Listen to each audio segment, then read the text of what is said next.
Hello दोस्तों, स्वागत है तुम्हारा मेरे चैनल सेंस क्रिएट्स में। तो आज मैं एक्सप्लेन करने वाला हूँ टाको पीस ओरिजिनल सीन एनिमे का। और तुम्हें थंबनेल से समझ आ गया होगा कि ये डोरेमोन का डार्कर वर्जन है। और ऐसा मैं क्यों कह रहा हूँ ये तुम्हें आगे इस स्टोरी में समझ आएगा। तो बिना तुम्हारा और मेरा टाइम वेस्ट किए हुए शुरू करते हैं। पर शुरू करने से पहले मैं तुम्हें वार्निंग देना चाहता हूँ जो इस एनिमे के क्रिएटर भी देते हैं कि इस एनिमे और एक्सप्लेनेशन में सुसाइड कंटेंट दिखाए गए हैं और तुम्हें अगर इससे प्रॉब्लम है तो बिल्कुल ना देखे। पर यहाँ पर ज्यादातर व्यूअर्स अटैक ऑन टाइटन और वन पीस देख चुके हैं, तो मुझे नहीं लगता तुम्हें ऐसी चीजों से प्रॉब्लम होगा। तो चलिए शुरू करते हैं टाको पीस ओरिजिनल सीन एनिमे का। तो तुम्हें डोरेमोन का वो फेमस मैदान तो याद ही होगा जहाँ पर 3 नाली के पाइप्स रखे होते हैं। तो वैसे ही एक मैदान में हम शिजुका चान को देखे हैं। मुझे लगा था नोबिता को देखेंगे, पर चलो ठीक है। तो शिजुका एक स्क्विड लुकिंग क्रीचर की तरफ देख रही होती है और वो उससे पूछती है कि वो क्या चीज है, वो यहाँ पर क्यों है। तो वो स्क्विड लुकिंग पिंक कलर का क्रिएचर उसे बताता है कि वो एक एलियन है जो कि हैप्पी प्लेनेट से आया है दुनिया में खुशी फैलाने के लिए। और जब वो यहाँ आ रहा था तो इसके स्पेसशिप में किसी ने अटैक कर दिया, जिसकी वजह से उसे क्रैश लैंडिंग करनी पड़ी और उसे बहुत लोगों ने हंट किया, जिससे बचते बचाते वो यहाँ पर पहुंचा और इस पाइप में छुप गया। वहीं पर शिजुका उसका नाम पूछती है तो वो बताता है न्यू कूफ। और ये सुनते ही शिजुका का रिएक्शन मेरी तरह था, इसे बोलूं कैसे। तो हैप्पी कहता है तुम मुझे जो चाहो वो बोल सकती हो। और वहीं पर शिजुका उसका नाम रख देती है टाकोपी, क्योंकि वो हमेशा पी वर्ड बहुत बार बोलता था। शिजुका टाकोपी को एक ब्रेक देती है जिसे वो खाकर बहुत खुश होता है और शिजुका को बहुत थैंक्स करता है। और वो कहता है कि मैं तुम्हें भी हैप्पी करना चाहता हूँ, और इसीलिए वो अपने पॉकेट से एक गैजेट निकालता है और वो होता है हैप्पी विंग्स, जो कि तुम्हें कहीं भी उड़ा कर ले जा सकता है। सिमिलर नहीं लग रहा है? खैर, तो यहाँ पर शिजुका कहती है कि मुझे रैकिंग पैड खरीदने जाना है और इसीलिए वहाँ से चली जाती है। अगले दिन शिजुका किसी से छुप रही होती है और वो और कोई नहीं उसी की स्कूल के क्लासमेट होते हैं। और उनमें से एक लड़की बात कर रही होती है कैसे उसने शिजुका का रैकिंग पैड तोड़ दिया। और इस बार भी टाकोपी इस चीज को समझ नहीं पाता। मैं तुम्हें बता नहीं सकता कि टाकोपी किस हद तक भोला है। वो बिल्कुल भी नहीं समझ पा रहा है ह्यूमन इमोशन को, कि वो नाराज है, गुस्सा है या क्या है। और इसीलिए वो अपनी बकबक करता रहता है। और इसी बकबक में वो फिर से शिजुका को एक कैमरा दिखाता है। उस कैमरे को दिखाते हुए टाकोपी शिजुका और अपनी एक पिक्चर ले लेता है जिसका काम बाद में बहुत आएगा। और वो भी एक हैप्पी गैजेट होता है, जिस पर शिजुका कहती है इस भारी भरकर कैमरे से अच्छा तो हम स्मार्टफोन यूज कर सकते हैं ना, तुम इसे क्यों ले जा रहे हो। पर टाकोपी इसके बारे में बताने वाला ही होता है कि शिजुका वहाँ से चली जाती है ये कहती हुए कि मुझे नया रैकिंग पैड लेना पड़ेगा और आज मुझे जल्दी भी जाना है। और टाकोपी शिजुका का पीछा करते करते उसके घर पहुंचता है। और वहाँ पर हम मिलते हैं चैपी से, जो कि शिजुका का डॉग होता है। चैपी और शिजुका की बहुत बनती है। शिजुका उसके बिना रह ही नहीं सकती। उसका पप्पी उसके पास बचपन से है और इसीलिए वो उससे बहुत प्यार करती है। टाकोपी उससे उसकी मॉम के बारे में बताया है, जिस पर शिजुका कहती है कि वो काम पर बिजी है। उसके पापा के बारे में पूछता है तो शिजुका कहती है कि वो नहीं है। इस पर टाकोपी सोचने लगता है कि क्या ह्यूमन को रिप्रोड्यूस करने के लिए किसी फादर की जरूरत नहीं पड़ती। जिस पे उसे बाद में समझ आता है कि उसके पापा जिंदा तो है लेकिन अभी उसके साथ नहीं है, यानी अलग हो चुके हैं। इस कन्वर्सेशन के बाद वो लोग एक वॉक पर जाते हैं जहाँ पर टाकोपी शिजुका से बहुत खुश होता है और वो कहता है कि मैं तुम्हारे चेहरे पर हमेशा एक स्माइल देखना चाहता हूँ और एक स्माइल लाकर रहूंगा। इस पर शिजुका उसे एक किस देती है। और यहीं पर अगला दिन होता है जहाँ पर हम शिजुका को बहुत बुरी हालत में देखते हैं, मतलब बहुत बुरी हालत में। तुम देख ही सकते होगे कितनी बुरी हालत है। और उसके पास उसके डॉग का कॉलर होता है। पी उससे कहता है कि क्या हुआ, तो वो बताती है कि उसके ये सब उसके फ्रेंड की वजह से हुआ है। जिस पर टाकोपी कहता है क्या तुम्हारी फ्रेंड तुमसे नाराज है, तो मैं तुम्हारे लिए एक गैजेट निकालता हूँ। और वो उसे एक रस्सी देता है, एक फ्रेंडशिप बैंड, जिससे अगर दोनों लोग पकड़े तो उनके बीच नाराजगी खत्म हो जाएगी और सब हैप्पी हैप्पी होगा। और यहाँ पर शायद तुम्हें और मुझे लग रहा होगा कि ये कोई हैप्पी हैप्पी वाली एनीमे है। और यहीं पर हमें एक रूल के बारे में पता चलता है। टाकोपी ने अपनी मदर से प्रॉमिस किया था कि वो कभी अपने गैजेट को ह्यूमन को यूज नहीं करने देगी। अगर उसने ऐसा करने दिया तो कुछ बुरा हो सकता, पर फिर भी ये चीज शिजुका के चेहरे पर स्माइल ला सकती थी और इसीलिए टाकोपी ने उसे ये बैंड दे दिया। टाकोपी अपने ये बैंड देने के बाद बहुत घबरा होता है और इसीलिए वो शिजुका के घर जाता है देखने के लिए कि वो इसका क्या कर रही है। और तभी हमें ये समझ आता है कि ये एनीमे डार्क क्यों है। और हम वहाँ पर शिजुका को लटके हुए देखते हैं उसी बैंक से जो उसने टाकोपी से लिया हुआ था। वो उसने सुसाइड कर लिया था। और ये देखकर टाकोपी बहुत ज्यादा घबरा जाता है, मतलब बहुत ज्यादा। उसे लगता है कि ये उसकी वजह से हुआ है और वो बहुत ज्यादा दुखी होता है। वो उसे उठाने की बहुत कोशिश करता है, पर हम जानते हैं कि गैग इज गैग। पर ये टाकोपी को नहीं समझ आ रहा था। कुछ समय बाद उसे समझ आता है कि सी इज गैग वो, और वो बहुत ज्यादा घबराते हुए वहाँ से भाग जाता है और उसी पार्क पर पहुंचता है जहाँ पर वो अपना कैमरा निकाल लेता है और कहता है कि मैं सब ठीक कर दूंगा। और तभी हमें उस कैमरे की खासियत पता चलती है कि उसे उसके पास टाइम रिवर्सल की पावर है। अगर कोई उससे फोटो खींचता है और बहुत टाइम बाद उस फोटो को कैमरे में डालता है तो वो फिर से उसी समय पहुंच जाएगा जब उसने वो पिक्चर क्लिक की हो। तो वो कैमरा काम करता है और वो उसी मोमेंट पे पहुंच जाते हैं जहाँ पर उसने वो फोटो क्लिक की थी। यहाँ पर टाकोपी ये फिगर आउट करने की कोशिश करता है कि शिजुका ने ऐसा क्यों किया। टाकोपी एक फ्लावर गैजेट निकालता है जिसकी मदद से वो गायब हो सकता है और इसी को पता करने के लिए वो वो उसके साथ उसके स्कूल जाता है, जहाँ पर हमें पता चलता है कि शिजुका कंटिन्यूअसली बुली होती रहती है। वहाँ पर एक मरीना चांद करके लड़की होती है, या कहें मरीना, जो कि उसे बुली करती रहती है और उसे पैरासाइट बुलाती है। यहाँ पर टीचर एक क्वेश्चन देता है जिसको शिजुका चांद नहीं बता पाती, जिस पर पी को लगता है कि ये इसीलिए है क्योंकि वो क्वेश्चन का आंसर नहीं दे पाई है, इसलिए वो टाइम को फिर से रिवर्स करता है और उसी मोमेंट पर पहुंचता है। इस बार टाको पी शिजुका को उस क्वेश्चन का आंसर बता देता है, और जब शिजुका उसका जवाब देती है तो सारे क्लास वाले हैरान होते हैं। लेकिन उसके बाद मरीना फिर से शिजुका को इस बात पर चिढ़ा रही होती है कि उसने अपना लंच नहीं फिनिश किया, और यहाँ पर टाको पी को फिर से लगता है कि शायद इसी रीजन की वजह से होगा और इसीलिए वो उसका खाना खत्म कर देता है। पर मरीना इस बात पर नहीं रुकती और वो उसका बुक फेंक देती है, तो कई बार बैग फेंक देती है, लेकिन टाको पी उन दोनों को अपनी पावर्स की मदद से वापस ले आता है, जिसपे वो बहुत हैरान होती है कि इसके पास ये सारी चीजें वापस कैसे आ रही है। पर तभी अगले दिन मरीना शिजुका को बुलाती है अपने पास बात करने के लिए, लेकिन शिजुका बिल्कुल डर रही होती है, वो कांप रही होती है और बाथरूम में जाकर छुप जाती है, जिस पर टाकोपी को लगता है कि ह्यूमंस फ्रेंडशिप बढ़ाने के लिए शायद ऐसा कुछ करते होंगे या अपनी गुस्से को भुलाने, और इसीलिए वो शिजुका का रूप लेता है और मरीना के पास पहुंच जाता है फ्रेंडशिप करने के लिए। पर उसे वहाँ पर बहुत ही भयानक मंजर दिखता है, जहाँ पर मरीना उसे बहुत पीटती है, बहुत ही ज्यादा पीटती है, बहुत बुरी तरह पीटती है, और वो बहुत ही डर गया होता है, इतना डर गया होता है कि वो फिर से टाइम रिवर्स करता है और अगले दिन खुद ना जाकर शिजुका को जाने देता है। पर क्योंकि वो शिजुका को ऐसे मार खाते हुए नहीं देख सकता और उसे पता है कि वो पिछले दिन कितना मार खाया था, तो वो शिजुका का रूप बनाती है और अपने क्लास टीचर को बता देती है कि वहाँ पर कोई बुली कर रहा है, जिस पर उसके क्लास टीचर वहाँ जाकर मरीना को रोक देते हैं और शिजुका को ज्यादा चोट नहीं लगती। यहीं पर टीचर भी हैरान होता है कि अभी शिजुका तो मुझे बुलाने गई थी, फिर वो वही कैसे है जो मार खा रही है। पर यहीं पर हम एक और कैरेक्टर को देखते हैं जिसका नाम होता है आजुमा, और ये शिजुका को पसंद करता है। हम पूरे एपिसोड में इसके हरकतों से जान सकते हैं कि ये शिजुका को लाइक करता है, और ये लास्ट में शिजुका को हाय बोलने आता है, ठीक ठाक बोल के रफा दफा कर देती है। पर यहीं पर हम मरीना के घर पहुंचते हैं। जैसे ही मरीना घर पहुंचती है हम उसकी मॉम को देखते हैं जो कि टेरिफाइंग थी, और वो मरीना को कहती है कि तुम मेरी बेटी हो ना, तुम मेरे साथ हो ना, और तुम मेरे साथ हो ना। और ये कहते कहते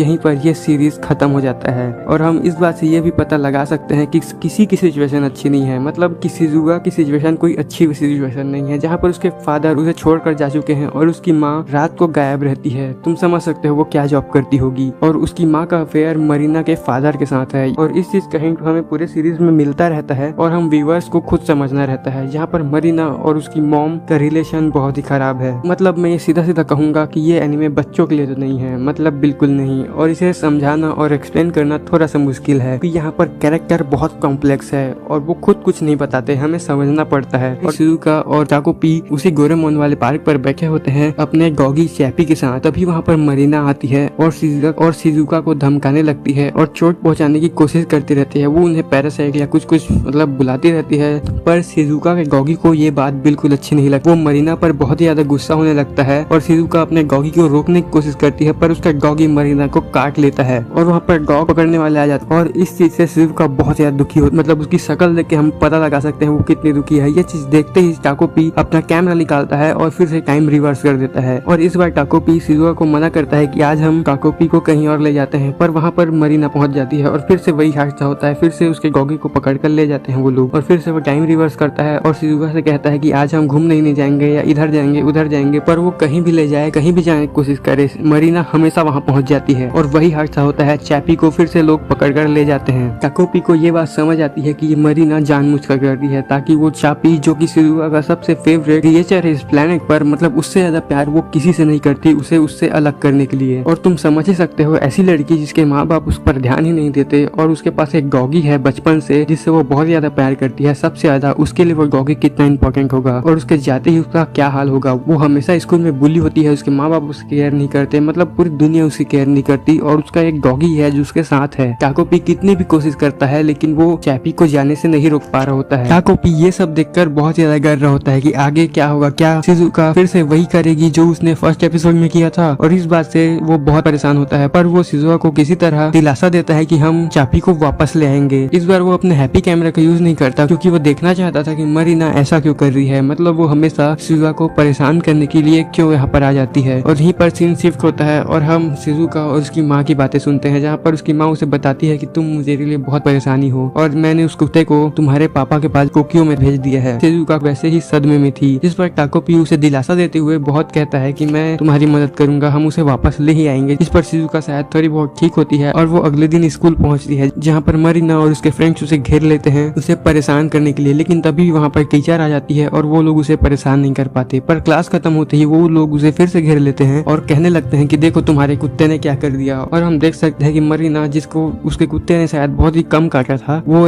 पूरा का पूरा एक बैंडेज पहनकर, मतलब पूरा ऐसा फ्रैक्चर हो चुका है वैसा पहनकर आ जाती है और वो लोग उसे परेशान करने ही वाले हो कि तभी शिजुका को बचाने के लिए आजुमा आ जाता है वहाँ पर। और आजुमा उन लोग से कहता है कि हमारी म्यूजिक क्लास शुरू होने वाली है, इसलिए हमें जाना चाहिए ना, तुम्हें नहीं लगता? और इस बात पे सारी लड़कियां वहाँ से चली जाती है। पर स्कूल खत्म होते ही जब शिजुका अपने घर जा रही होती है बहुत ही निराश, तो वहाँ पर फिर से उसे मरीना मिलती है और वो कहती है चलो हम बात करेंगे। और मरीना और शिजुका जंगल की तरफ जाने लगते हैं। टाकोपी इस चीज से बहुत घबराया होता है क्योंकि फर्स्ट एपिसोड में मरीना ने उसे बहुत बुरी तरह मारा था। पर शिजुका के लिए टाकोपी फिर से उसके पीछे पीछे चला जाता है और उन्हें छुपकर देखने लगता है। यहाँ पर मरीना शिजुका को बहुत बुरी तरह मार रही थी, बहुत बुरी तरह। और इस बार हमें ये रीजन क्लियर होता है कि वो ऐसा क्यों कर रही है। तो मरीना के फादर और शिजुका के मदर का अफेयर चल रहा था और इसकी वजह से मरीना की माँ बहुत ज्यादा परेशान थी। वो हमेशा इस बात का इल्जाम मरीना पर डाल देती थी क्योंकि वो अच्छी बेटी नहीं बन पाई, इसलिए उसके पापा उससे दूर चले गए। और क्योंकि उसकी माँ उसके साथ ऐसा करती थी तो मरीना शिजुका के साथ ऐसा करती थी अपना गुस्सा निकालने के लिए। वो मानती थी कि ये सब शिजुका के मदर की वजह से हो रहा है और इस बात का गुस्सा वो हमेशा शिजुका पर लगाती थी अलग अलग तरीके से। पर इस बार कुछ ज्यादा ही हो गया था, वो बहुत बुरी तरह से मार रही थी शिजुका को, बहुत बुरी तरह से। पर टाकोपी अब ये सब नहीं देख सकता था। वो ठान लेता है कि वो अब शिजुका को बचाएगा ही, वो अब कावड़ नहीं रहेगा और उसे बचाने के लिए कूद पड़ता है। वो पहले ही डिसाइड करता है कि वो अपने कैमरा गैजेट का यूज करेगा, पर वो पता नहीं क्यों अपना कैमरा गैजेट लेकर उन दोनों के बीच में कूद पड़ता है और उसे बचाने के चक्कर में मरीना को अपने कैमरे से मार देता है। मतलब वो लिटरली मार देता है, सी एक गैग। और उस टाकोपी को लग रहा होगा कि वो अपने कैमरा की मदद से फिर से सब चीजें रिवर्स कर देगा, तो वो ऐसा नहीं कर पाता क्योंकि उसका कैमरा खराब हो चुका था, वो काम ही नहीं कर रहा होता। उसके कैमरे पे मरीना का खून लग चुका होता है क्योंकि उसका सर फट चुका होता है और ये चीजें बहुत जल्दी हो रही होती है। मुझे समझ नहीं आ रहा है मैं तुम्हें एक्सप्लेन कैसे करूँ। ये देखने में कितना शॉकिंग है, मतलब इसकी रेटिंग 9.123 ऐसी ही नहीं है यार, ये सच में बहुत सरप्राइजिंग शो है। पर यहाँ पर उससे भी ज्यादा सरप्राइजिंग हमें शिजुका का रिएक्शन मिलता है। मतलब उसे देखकर ऐसा लगता है कि वो सच में पगला गई है, मतलब वो खुश हो रही होती है। उसे घबराना चाहिए कि मरीना मर चुकी है और सारा एग्जाम उस पर आ जाएगा, पर वो बहुत खुश आ जाती है। वो कहती है मैं मैजिक पर विश्वास नहीं करती थी, पर थैंक यू टाकोपी, तुमने मरीना को मार दिया, तुमने ये बहुत अच्छा किया। अब जब वो मरीना नहीं है तो मेरे लाइफ से सारी प्रॉब्लम चली जा चुकी है। और वो अजीब सा खुश होते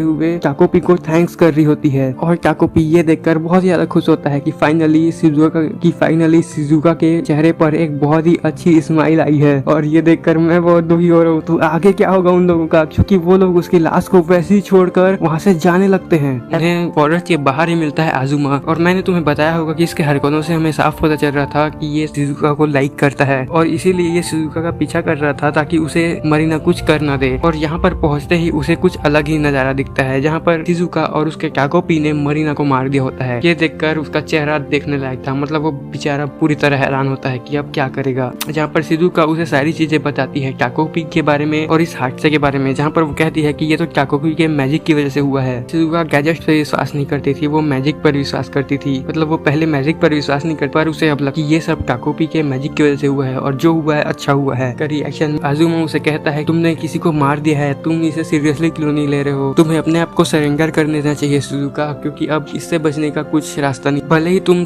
थोड़ी देर के लिए जुलाई सेंटर में रहोगी, पर अगर तुम सरेंडर कर देती हो तो तुम्हारी सजा कम हो सकती है। जिस पर शिजुका कहती है कि मैं नहीं जाना चाहती, फाइनली ये मरीना मुझसे दूर हो चुकी है और मैं जुवेनाइल सेंटर नहीं जाना सकती, क्या तुम मेरी मदद करोगे आजुमा प्लीज। और क्योंकि प्यार अंधा होता है, आजुमा उसकी स्माइल देखकर ये करने के लिए मान जाता है। आजुमा टाकोपी से पूछता है क्या तुम सच में एलियन हो, और वो उसे बताता है कि हाँ। तो वो लोग प्लान करते हैं कि मरीना को ठिकाने कैसे लगाया जाए। जहाँ पर टाकोपी के बहुत सारे गैजेट होते हैं, वहाँ पर एक कैप्सूल होता है जिससे कोई भी चीज प्रिजर्व करके रखी जा सकती थी और उस कैप्सूल को बड़ा या छोटा किया जा सकता था। आजुमा, शिजुका और टाकोपी मिलकर मरीना की बॉडी को उस पर डाल देते हैं और वहीं पर गड्ढा खोदकर दफनाने लगता है। टाकोपी मरीना का रूप लेता है और उसका भेष बनाकर उसके घर पर चला जाता है और वहाँ पर हम मरीना के घर पर उसकी हालत देख सकते हैं, जहाँ पर मरीना के फादर और उसकी मदर बहुत ज्यादा लड़ते रहते हैं। मतलब छोटी सी छोटी बात पर लड़ते रहते हैं और यहाँ पर मरीना मुस्कुराते हुए वहाँ पर खाना खा रहा होता है उन लोग का। मतलब उसे समझ ही नहीं आ रहा होता कि यहाँ पर क्या हो रहा है, मतलब वो लोग लड़ रहे हैं। उसे लगता है कि ये बहुत ही हैप्पी फैमिली है और ये दोनों बहुत ही खुशी खुशी बहुत सारी बातें कर रहे हैं एक दूसरे से। मतलब सीरियसली यार ये बंदा काफी भोला है, मतलब ये एलियन है तो होगा ही। फिर अगला दिन होता है और वो लोग उसी पार्क पर मिलते हैं, प्लान कर रहे होते हैं कि कैसे वो शिजुका के डॉगी चैपी को टोक्यो कर वापस ला सके। और ये लोग ये प्लान कर ही रहे होते हैं, तभी अजुमा का बड़ा भाई आ जाता है और हमें थोड़ा बहुत अजुमा के बारे में पता चलता है कि क्यों उसने शिजुका को मना नहीं किया। का एक रीजन ये था कि अजुमा का बड़ा भाई जो कि उससे हर चीज में आगे था, वो उसकी तरह बनना चाहता था। उसकी मम्मी उसे हमेशा कहती थी कि तुम कोई भी काम अपने बड़े भाई जैसा नहीं कर सकते, और अजुमा को कोई चाहिए था जो उसकी मदद ले, जो उसे थैंक यू कहे कोई काम करने के लिए, और इसीलिए वो मान गया इस चीज को करने के लिए, ये दिखाने के लिए कि वो भी किसी के लिए कुछ चीजें कर सकता है। और अजुमा के बड़े भाई के चले जाने के बाद अजुमा हमें बताता है वो हमेशा अजुमा के बड़े भाई जैसा बनना चाहता था। उसका भाई का ग्रेड्स हमेशा उससे अच्छे ही रहे हैं, वो हमेशा अच्छे से रहता है, सब चीजें अच्छे से करता है, और वो जॉब पर भी जाता है। पर उस बंदे ने पता नहीं क्यों लव के चक्कर में, अपनी गर्लफ्रेंड के चक्कर में एक रिंग लेकर रखी है जो कि बहुत महंगी है, और ये जॉब वो इसीलिए कर रहा है ताकि वो रिंग ले सके और अपनी गर्लफ्रेंड की तरह मैचिंग रिंग पहन सके। और ये बात अजुमा को बिल्कुल पसंद नहीं आती कि वो अपने मेहनत की हुए पैसे एक रिंग पर बर्बाद कर रहा है। जहाँ पर शिजुका उसे सजेशन देती है कि तुम उसे वो रिंग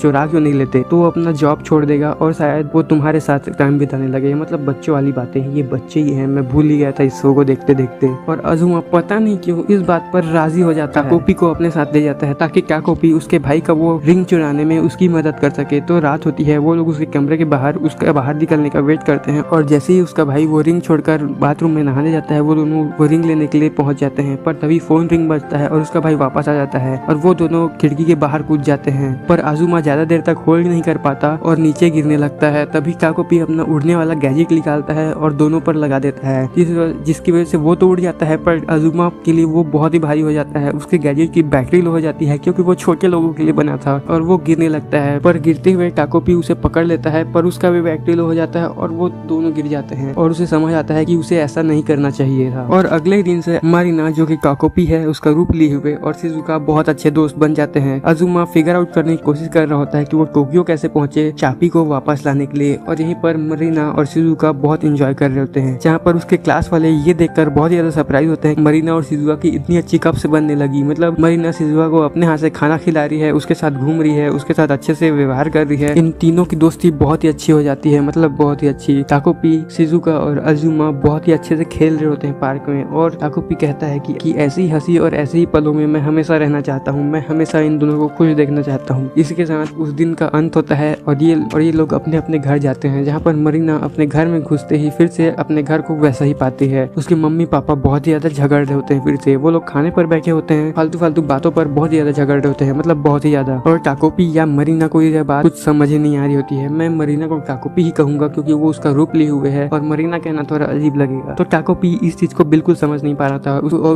उसे लगता है कि ये लोग बहुत ज्यादा बात कर रहे होते हैं और ये एक अच्छी चीज है, पर वो लोग झगड़ ही रहे होते हैं। पर उसका फादर कहता है कि मरीना तुम्हारी वजह से बहुत ज्यादा परेशान है और इसीलिए इसे मेरे साथ होना चाहिए, जिस पर काकोपी ये सुनकर बहुत ज्यादा खुश होता है कि मुझे पापा के पास जाने को मिलेगा, क्योंकि हमें पता चलता है कि वो लोग अलग रह रहे हैं और मरीना अपने मम्मी के पास ही ज्यादा रहती है, और उसके फादर बहुत बार घर नहीं आते हैं और शायद अलग जगह रहते हैं, और इस बात से हम उसकी मम्मी को बहुत ज्यादा गुस्सा देख सकते हैं। तभी अगला दिन होता है और अगले दिन उसके पापा इस बार घर नहीं आए होते हैं और उसकी मम्मी और वो अकेले होते हैं, और इस बात से तुम्हें पता चल ही गया होगा कि आगे क्या होने वाला है। उसकी मम्मी उसे बहुत मारती है इस बात पर कि वो अपने पापा के साइड हो गई है। वो उसे कहती है कि तुम मेरी बच्ची नहीं हो, और फिर रोने लगती है कि मैं बहुत बुरी मॉम हूँ, ये वो। और इस इंसिडेंट से मरीना जो कि अब काकोपी है उसे समझ आता है कि उसने कितना बड़ा कांड कर दिया है। उसने एक जान ले ली है जिसकी एक हंसती खेलती फैमिली थी। हम मरीना के पुराने फोटो से पता चलता है कि उनकी फैमिली कितनी हंसती खेलती थी, बर्थडे मनाते थे, केक काटते थे वगैरह वगैरह, बहुत अच्छी फैमिली थी। लेकिन सडनली ये फैमिली बहुत ज्यादा खराब हो गई, जिसकी वजह से उसकी मॉम ऐसी है, जिसकी वजह से मरीना ऐसी है। काकोपी मरीना को बहुत ज्यादा सॉरी बोलता रहता है रोते हुए, और कहता है कि मैंने बहुत गलत कर दिया। पर इन लोगों की मुसीबत अभी खत्म कहाँ हुई थी। यहीं पर कुछ लोगों को मरीना की बॉडी मिल जाती है उस डब्बे में भरे हुए। वो लोग फॉरेस्ट सर्वे ऑफिसर्स लोग थे, और ये बात शिजुका और अजुमा को तब पता चलती है जब वो लोग खेल रहे होते हैं जंगलों में इंसेक्ट पकड़ते हुए, और वहाँ पर काकोपी जो कि मरीना का रूप लिए था वो भी उन लोगों के बीच था। जैसे अजुमा के फोन में ये न्यूज आती है, अजुमा तुरंत काकोपी को कहता है कि अपना रूप चेंज कर लो, क्योंकि पुलिस ने मरीना की लाश को डिस्कवर कर लिया है। और यहीं पर सीन शिफ्ट होता है और हम लोग शिजुका के स्कूल पर पहुंचे हैं, जहाँ पर टीचर और मरीना के कुछ दोस्त रो रहे होते हैं और सारे बच्चे घबराए हुए थे, और उनमें से सबसे ज्यादा जिसकी फट रही थी वो था अजुमा। मतलब वो बंदा लिटरली उसके पसीने छूट रहे थे। और अगर मैं शिजुका की बात करूँ तो मुझे नहीं पता उस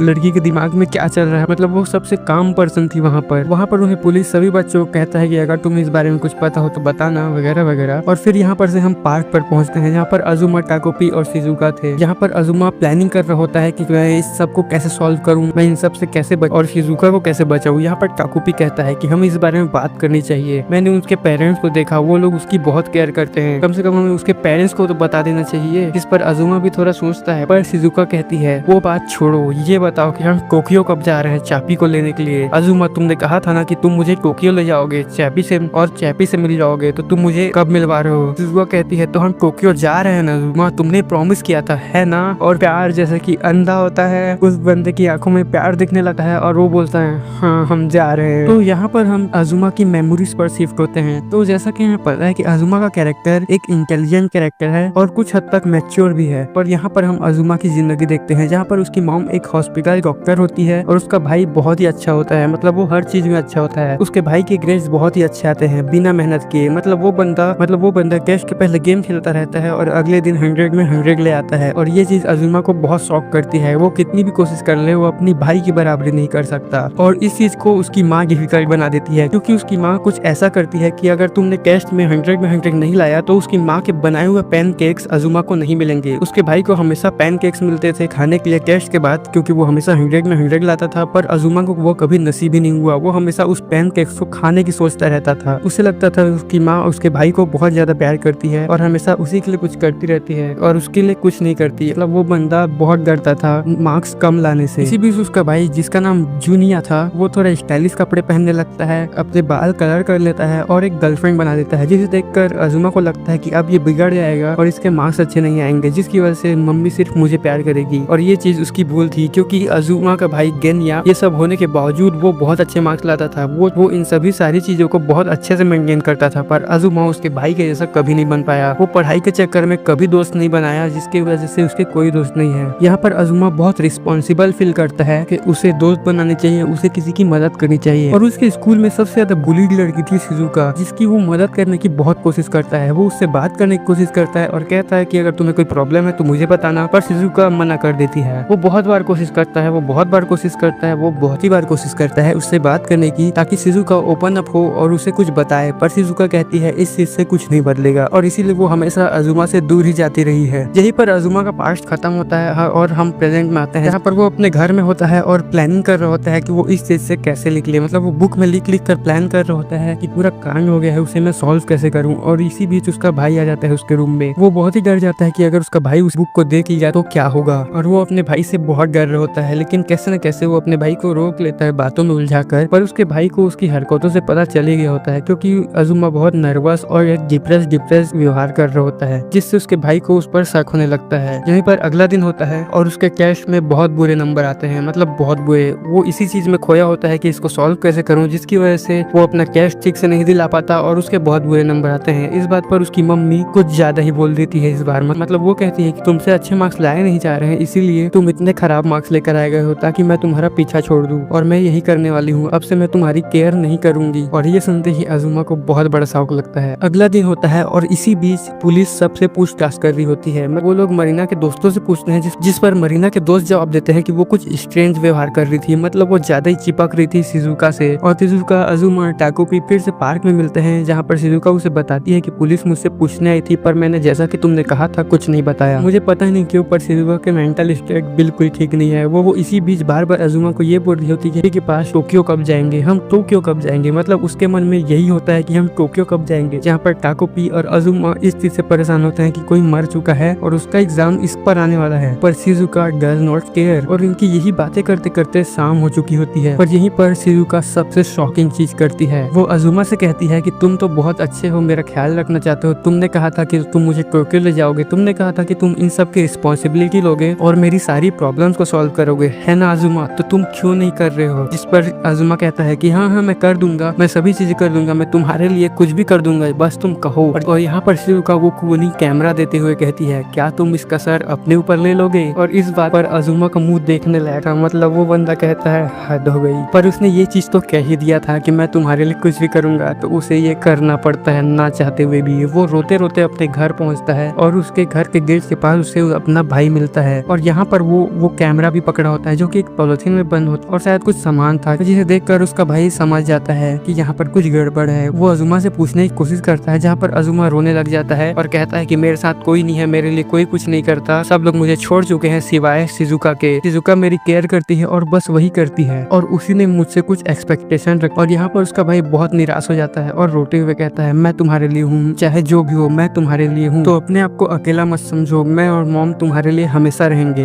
यहाँ पर अजुमा बहुत रोने लगता है बहुत, और वो सारी चीजें अपने भाई को बता देता है। इसके बाद इस एपिसोड के खत्म होते होते हम पूरे शहर की बातें सुनते हैं, जहाँ पर पूरे शहर में ये अफवाह फैली हुई थी कि उस लड़की के मौत में अजुमा के फैमिली का कुछ करना था और वो लोग अपना क्लिनिक और अपना घर छोड़कर यहाँ से जा चुके होते हैं। यहीं पर हम शिजुका और टाकोपी के पास पहुंचते हैं, जहाँ पर टाकोपी शिजुका से कहता भी है क्यों ना हम सरेंडर कर दे, मुझे ये ठीक नहीं लग रहा है। पर शिजुका को पड़ी थी टोक्यो जाने की। वो कहती है समर ब्रेक आ चुका है, चाहे मुझे पुलिस चाहती है कि मैं उनके पास पूरे समर ब्रेक आऊँ और वो मुझसे क्वेश्चन करना चाहते हैं, पर मैं ऐसा नहीं चाहती। अब तो समर ब्रेक हो चुका है और समर ब्रेक में हमें जाना चाहिए टोक्यो, और वो बंदी टोक्यो जाने का प्लान कर लेती है। तो मैंने इसे पूरे एक स्टोरी की तरह बताया है, पर क्योंकि बहुत सारी चीज लेफ्ट आउट हो चुकी है तो मैं तुम्हें बताता हूँ पुलिस का पर्सपेक्टिव और लोगों का पर्सपेक्टिव। तो पुलिस को वो बॉडी मिली एक पॉड में, और उस पॉड की वजह से उन लोगों को ये पता नहीं चल पा रहा था कि उस बॉडी को कब मारा गया, वो कब मरी, क्योंकि वो पॉड एक फ्रीजिंग पॉड था। मतलब उसमें अगर कोई भी चीज स्टोर करके रखी जाए तो वो वैसा ही रहता है, और क्योंकि वो बॉडी बिल्कुल वैसी ही थी जब वो मरी थी तो पुलिस को उस बॉडी के डेथ का टाइम नहीं पता चलता। और यहीं पर उस पॉड और उसके आसपास कोई फिंगरप्रिंट या कोई मटेरियल नहीं मिलता जिससे कल्प्रिट का पता चल सके, क्योंकि अजुमा और शिजुका ने वो सारी चीजें मिटा दिए होते हैं। और क्योंकि टाको भी कुछ समय तक मरीना बन के रह रही थी तो ये कंफर्म भी नहीं होता कि वो कब गायब हुई या कब खत्म हुई। यहीं पर मरीना के फ्रेंड्स का शक बिल्कुल शिजुका पर था और वो लोग शिजुका का नाम लेते हैं, और पुलिस किसी बड़े आदमी पर सस्पेक्ट कर रही थी जो कि उसे मार दिया हो, पर उसका शक शिजुका से भी नहीं हटा था। उनको लगता था कि शिजुका का भी कोई हाथ हो सकता है इस चीज में। और होती है जहाँ पर पिछला वाला खत्म हुआ था, मतलब उसके अगले दिन से, जहाँ पर शिजुका अपने मॉम के साथ सो रही होती है और वो उठती है, उठकर वो चुपके अपने घर से बाहर जाती है और खुशी से टोक्यो जाने के लिए तैयार हो जाती है। वो अजुमा का बुक फॉलो करते एक पोर्ट पर जाती है और हमें पता चलता है कि शिजुका जहाँ रहती थी वो एक आइलैंड है, और वहाँ से वो एक यार्ड या कहीं बोट लेती है और टोक्यो के लिए निकल जाती है। वहाँ से वो ट्रेन पकड़ती है और पहुंच जाती है बहुत ही खुशी अपने पापा के घर। वो बेल रिंग बजाती है और उसके पापा दरवाजा खोलते हैं। वो अपने पापा को देखकर बहुत ज्यादा खुश होती है, पर वहीं उसे बहुत बड़ा शौक लगता है। वहीं पर उसके पापा के दो बच्चे होते हैं जो कि उसके पापा के साथ खेलने के लिए उसके पापा को बोल रहे होते हैं, और ये देखकर वो बहुत कंफ्यूज हो जाती है और बार बार उसे अपना गैट कहने लगती है और पूछती है कि चैपी कहाँ है, जिस पे उससे पापा बताते हैं कौन चैपी, यहाँ कोई चैपी नहीं है। और हम देखते हैं कि उनके पास कोई और कुत्ता है, और ये देखकर शिजुका समझ जाती है कि यहाँ पर कुछ गड़बड़ है, मतलब बहुत कुछ गड़बड़ है। जब वो दूसरी लड़की पूछती है कि ये कौन है तो उसके पापा बोल देते हैं कि मैं इसे नहीं जानता, और ये सुनकर शिजुका को बहुत बड़ा शौक लगता है, मतलब बहुत बड़ा। इसी के साथ मौसम चेंज हो जाता है और बारिश होने लगती है। शिजुका वहाँ से चली जाती है और एक ब्रिज के नीचे शिजुका और टाकोपी होते हैं। शिजुका यहाँ पर बहुत ज्यादा निराश होती है, मतलब उसे अपना चैपी नहीं मिला, उसके पापा उसे पहचानने से मना कर देते हैं, और ये चीज किसी के लिए भी शॉकिंग है, मतलब बहुत ज्यादा शॉकिंग है। और यहाँ पर वो बिल्कुल चेंज हो चुकी होती है, मतलब वो विलन बनने के प्रोसेस में थी और यहाँ पर शायद वो विलन बन चुकी है। यहाँ पर वो चैपी से ऐसा गैजेट मांगती है जो उनका पेट फाड़ कर उनसे इन्फॉर्मेशन निकाल ले, और यहाँ पर टाकोपी उससे बहुत समझाने की कोशिश करता है कि हमें घर चले जाना चाहिए, हमें ऐसा नहीं करना चाहिए। पर शिजुका टाकोपी से बार बार गैजेट मांग रही होती है ताकि वो उसके घर जाकर उनसे चापी की इन्फॉर्मेशन निकाल सके, पर टाकोपी सीधा मना कर देता है। और ये सुनते ही मतलब शिजुका पगला जाती है। वो एक बहुत नुकीली चीज से टाकोपी पर हमला कर देती है, और यहाँ पर से हम टाकोपी के मेमोरी में शिफ्ट होते हैं, जहाँ पर हमें पता चलता है कि ये सब पहले भी हो चुका है, मतलब हम पास्ट में पहुंचते हैं। तो यहाँ पर हमें पता चलता है कि टाकोपी अभी नहीं, मतलब प्रेजेंट के टाइम में नहीं, 4 साल पहले ही आ चुका था यहाँ पर, और वो शिजुका को नहीं बल्कि मरीना को मिला था। तो कहानी वैसी शुरू होती है जैसे स्टार्ट में एनीमे की हुई थी, जहाँ पर टाकोपी उसी 3 पाइप वाले ग्राउंड में होता है, लेकिन उसे शिजुका की जगह मरीना मिलती है और मरीना उसे खाने को देती है। यहाँ पर हमें पता चलता है कि मरीना के गाल पर एक निशान है और वो बिल्कुल शांत रहती है। उसके स्कूल में कोई दोस्त नहीं है और वो अकेले रहती है, बिल्कुल शिजुका की तरह। यहाँ पर टाकोपी मरीना को थैंक करना चाहता था उसे खाना देने के लिए, और इसीलिए वो उसे बहुत डिफरेंट टाइप के गैजेट दिखाने लगता है, जैसे फ्लावर वाला और कुछ बर्ड वाला, या पता नहीं फ्लाइंग वाला। और ऐसे ही वो उसकी स्कूल भी चला जाता है, जहाँ पर उसे पता चलता है कि ये लड़की बहुत ही अकेली है और इसके कोई दोस्त नहीं है। यहीं पर ये शाम खत्म होता है और मरीना अपने घर जाती है। यहाँ पर उसकी मॉम बिल्कुल टेरिफाइंग थी, मतलब बहुत ज्यादा खतरनाक, ये पहले से भी बहुत ज्यादा खतरनाक थी। यहाँ पर उसकी मॉम ड्रग्स की लत में होती है और बहुत ही पगलाई हुई होती है, मतलब उसकी मेंटल स्टेट बिल्कुल खराब थी। शिजुका यहाँ पर खाना बनाती है, उसके लिए ऑनलाइन शराब मंगाती है और वगैरह काम करती है, लेकिन इस बार वो मंगाना भूल गई थी, जिसकी वजह से उसकी मॉम बहुत ज्यादा गुस्सा हुई। यहाँ पर मरीना की मॉम उसे मारने तक के लिए रेडी हो गई थी, लेकिन वहीं पर वो रुक जाती है। यहीं अपने कमरे में मरीना बहुत ज्यादा रोने लगती है और टाकोपी से शेयर करती है कि उसके गाल पर जो स्कार है वो भी उसे उसकी मॉम की वजह से मिला है। टाकोपी यहाँ पर वैसे ही बोला है जैसे वो हमेशा ही रहता है और इसीलिए वो चाहता है कि वो मरीना के फेस पर एक स्माइल लाए और इसलिए वो पूछता है कि मरीना चाहती क्या है, जिस पर मरीना उसे बताती है कि वो एक अच्छी मॉम बनना चाहती है और अच्छी फैमिली बनाना चाहती है। यहाँ पर टाकोपी ये सुनकर खुश होता है और कहता है कि मैं तुम्हारी मदद करूंगा और इसीलिए जब वो रास्ते में जा रहे होते हैं तो उसकी टक्कर अजुमा से हो जाती है और यहाँ पर अजुमा और मरीना दोनों की केमिस्ट्री शुरू होती है जहाँ पर सब चीजें बहुत अच्छी चल रही होती है। मतलब मरीना की मॉम भी इस चीज से खुश होने लगती है कि मरीना ने किसी अच्छे लड़के को पटाया है और उसके साथ अच्छा जीवन जिएगी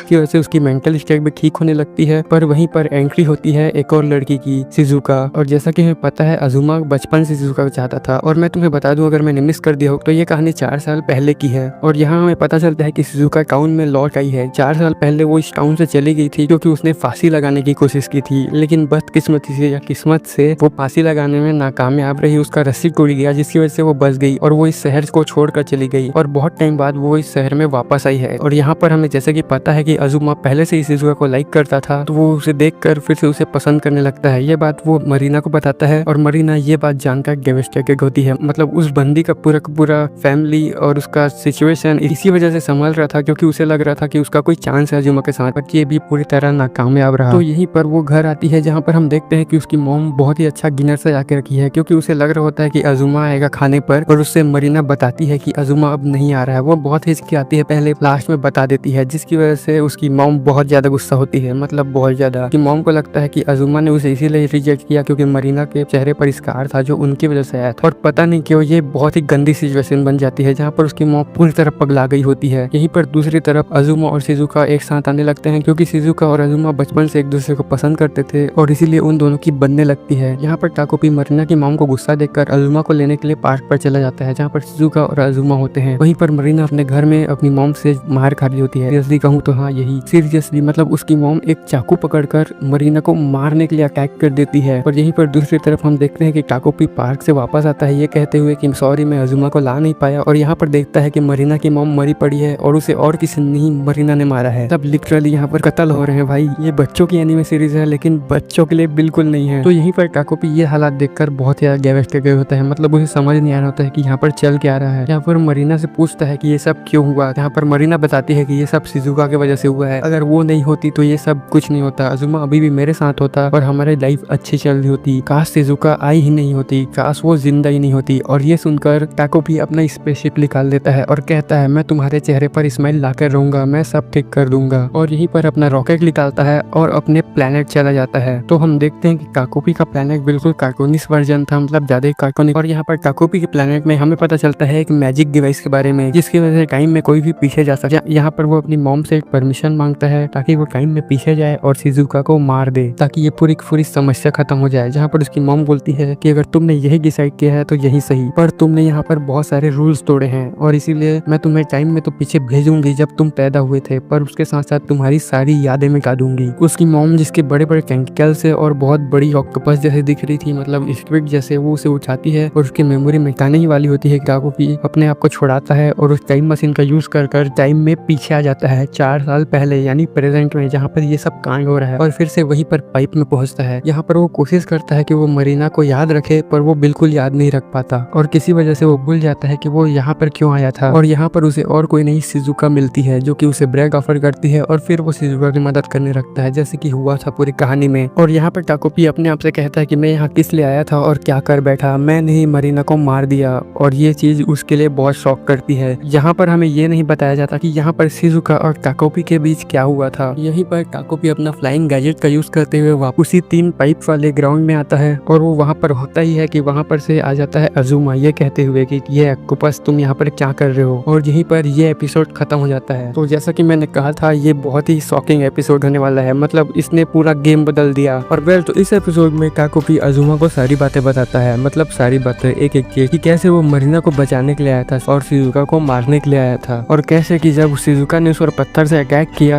तो उसकी सारी मेमोरी वापस आ गई और वो भागकर यहाँ पर आ गया। इसी के साथ अजुमा बिल्कुल शॉक में था। वो बंदा कहता है तुम कुछ भी सेंस नहीं बना रहे हो, पर फिर भी अजुमा उससे एहसास कर लेता है क्योंकि एक पिंक कलर के बोलते हुए ऑक्टोपस से अजीब क्या ही होगा। यहीं पर टाको पीस और अजुमा के बीच बहुत बातें होती है, जिसमें अजुमा से कहता है कि वो मदद करे इस सारे झमेल को खत्म करने में, पर अजुमा ये सब नहीं कर सका था। इस पूरे के पूरे कांड की वजह से उसकी मम्मी की तबीयत खराब हो चुकी है, वो स्ट्रेस झेल नहीं पाई, उसका भाई भी परेशान है, उसके फादर वापस आ चुके हैं, उसका क्लिनिक बंद हो चुका है और वो लोग यहाँ से शिफ्ट होने का सोच रहे हैं। और इतना सब कुछ हो जाने के बाद वो अपने फैमिली को और तकलीफ में नहीं डाल सकता और इसीलिए वो टाकोपी से कहता है कि वो इस बारे में अब और कुछ नहीं कर पाएगा। टाकोपी उससे बहुत मदद मांगने की कोशिश करता है और यहाँ पर शायद बहुत ही अच्छी लाइन बोल देता है कि कैसे कोई यहाँ पर बहुत ही बुरा और बहुत ही अच्छा हो सकता है सेम टाइम पर। और अजुमा उसे समझाता है कि ह्यूमंस ऐसे ही होते हैं और ये शायद वो ठीक ही कहता है। हर ह्यूमन के दो फेजेस होते हैं, किसी के साथ वो बहुत ही अच्छा होता है तो किसी के साथ बहुत बुरा, और शायद इस चीज में कोई बुराई नहीं है, ह्यूमंस बने ही ऐसे हैं। और ये वो नहीं मैं कह रहा हूँ, शायद मैं इस चीज को जस्टिफाई कर रहा हूँ, पर फिर भी एज ए ह्यूमन मैं बायस तो हूँगा। यहाँ पर अजुमा उसे वो कैमरा वापस करता है। जैसे कि तुम्हें याद होगा कि शिजुका ने वो खूनी कैमरा अजुमा को पकड़ा दिया था और कहा था कि सारा एग्जाम अपने ऊपर ले लो, और अजुमा ने वो कैमरा अपने भाई को दे दिया था रोते हुए, और शायद उसके भाई ने उस कैमरे से सारे ट्रेसेस मिटा दिए होंगे खून के और अजुमा को वापस कर दिया होगा। जहाँ पर अजुमा वापस टाकोपी को ये कैमरा देने आया है। तो यहीं पर टाकोपी अब सोच में पड़ जाता है कि वो करे क्या। टाइम बदलता है और मौसम बदलता है और वो उसी ग्राउंड पर बस खड़ा होता है, मतलब बस सोच रहा होता है कि मैं करूँ क्या, इस झमेले को हैंडल कैसे करूँ। यहाँ पर सीन शिफ्ट होता है और हम शिजुका के पास पहुंचते हैं और वो बिल्कुल इविल बन चुकी होती है, मतलब बिल्कुल इविल। जैसे कि हमें पता है पिछले एपिसोड में उसने टाकोपी को मारने की कोशिश की थी उसकी गैजेट के लिए, और उसका वो फोन वाला गैजेट जिससे रूप बदल सकते हैं वो उसको ले लिया था। और एपिसोड में तो ये नहीं दिखाया जाता, पर शायद वो उस गैजेट से बहुत सारे कांड कर आ चुकी है क्योंकि उसे अपने फादर के पास चैपी का पता नहीं मिलता। तो टाकोपी शिजुका को देखकर बहुत ज्यादा खुश होता है, मतलब बहुत ज्यादा। वो उसे कहता है कि तुम अच्छा हुआ कि तुम आ गई, मैं सब ठीक कर दूंगा, तुम्हें फिक्र लेने की जरूरत नहीं है। पर यहाँ पर शिजुका बिल्कुल इविल हो चुकी है, मतलब वो टाकोपी को पकड़ती है और दूसरा गैजेट मांग और कहती है कि मैं उन पेट्स वाले के पास जाऊंगी और उनके पेट फाड़कर उनसे इंफॉर्मेशन निकाल लूंगी कि चैपी कहाँ है। मतलब वो इस पूरे हादसे में चैपी को ही ढूंढ रही होती है और इस चीज से ये पता चलता है कि वो चैपी से कितना प्यार करती थी, मतलब उसे कितना लगाव था उस। तो यहाँ पर टाकोपी और शिजुका के बीच फाइट होती है, या कहें तो शिजुका ही टाकोपी को बहुत मारती है। वो एक पत्थर उठाकर उसे बार बार मारती है, पैर से मारती है और उसे नुकसान पहुंचाने की कोशिश कर रही होती है ताकि वो अपने आप को जस्टिफाई कर सके। पर यहाँ पर टाकोपी उसे समझाता है कि तुम ऐसी नहीं हो, तुम बहुत काइंड हार्टेड हो और तुम्हें ये सब नहीं करना चाहिए, तुम पर सूख ही नहीं करता। और शिजुका सच में इविल नहीं है, वो इविल बनने के प्रोसेस में तो थी पर वो पूरी तरह इविल नहीं थी और इसीलिए वो रुक जाती है और बहुत ज्यादा रोने लगती है। वो दोनों बहुत रोते हैं। यहाँ पर टाकोपी और शिजुका थोड़ी देर बहुत ज्यादा घूमते हैं इधर उधर और उनकी फ्रेंडशिप फिर से अच्छी हो जाती है। अपने कैमरा की याद आती है। कैमरे का ना काम करने का मेन रीजन यही था कि उसके पास कोई पावर सोर्स नहीं था, उसका पावर सोर्स खून लगने की वजह से खराब हो चुका था। और जैसा कि हम जानते हैं कि वो कैमरा टाइम को रिवर्स कर सकता है, जब वो फोटो खींची गई हो और टाकोपी के पास वो फोटो और रही थी तो वो अपने आप को उस कैमरे का पावर सोर्स बनाता है और उस कैमरे के अंदर वो फोटो डालता है और जैसे ही वो ऐसा करता है टाइम रिवर्स होता है और शिजुका वापस से उसी टाइम पर आ चुकी होती है जब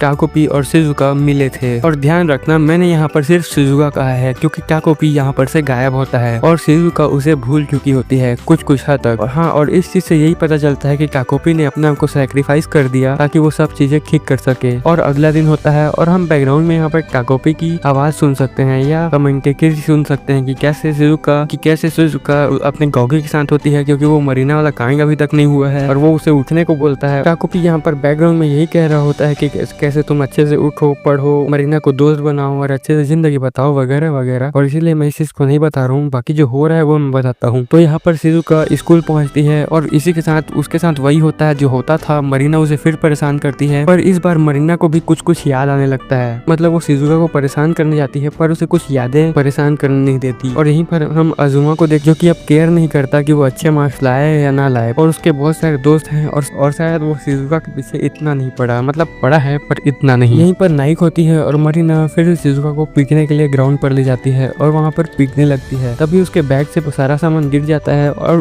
उसके कॉपी में टाकोपी का पिक्चर बना होता है। वो उसे पीट रही होती है पर उसका ध्यान उस टाकोपी के पिक्चर पर जाता है और वो कहता है ये अजीब सी चीज क्या तुमने बनाई है। जिस पर शिजुका उसे बताती है शायद एक एलियन है, मुझे थोड़ा बहुत याद है, शायद एक एलियन है जो कि बहुत ज्यादा बातें करता है। और मरीना भी कहती है हाँ ये बहुत ज्यादा बातें करता है, बिल्कुल परेशान कर रख देता है। और हमें पता चलता है यहाँ पर इन दोनों को ये सारी चीजें याद आने लगती है। ये दोनों टाकोपी के बारे में बात करने लगते हैं और धीरे धीरे बहुत सारी बातें करने लगते हैं और एक दूसरे को अपनी प्रॉब्लम्स भी बताने लगते हैं कि कैसे सुजुका की मॉम उस पर ध्यान नहीं देती, उसके डैड नहीं है, कि कैसे मरीना की मॉम थोड़ी मेंटल है और उसे परेशान करती है। और ये दोनों अपनी प्रॉब्लम शेयर करते हैं और एक कॉमन सोल्यूशन पर आते हैं कि उन लोगों की वजह से हमें नहीं लड़ना चाहिए। और यहीं पर बैकग्राउंड में टाकोपी बहुत ही इंपॉर्टेंट बात बोल देता है, बहुत ही इंपॉर्टेंट, जो इसकी बात करो, बात करने से ही सब चीजों का हल मिलता है। अगर हम एक दूसरे के बारे में कुछ जानते नहीं है तो हम किसी सॉल्यूशन पर पहुंच ही नहीं पाएंगे। और इसी के साथ ये सीरीज खत्म होते होते फ्यूचर में पहुंचती है 4 साल बाद के में, जहाँ पर हम चापी को देखते हैं कि जो कि अब बहुत ज्यादा बूढ़ा हो चुका है और मरीना और शिजुका बहुत अच्छे दोस्त हो चुके हैं, बहुत अच्छे। और वहाँ पर वो लोग एक पेन खरीद रहे होते हैं जहाँ पर एक पेन में व्हाइट कलर के रैबिट का डिजाइन बना होता है। क्या तुम्हें ये पहचाना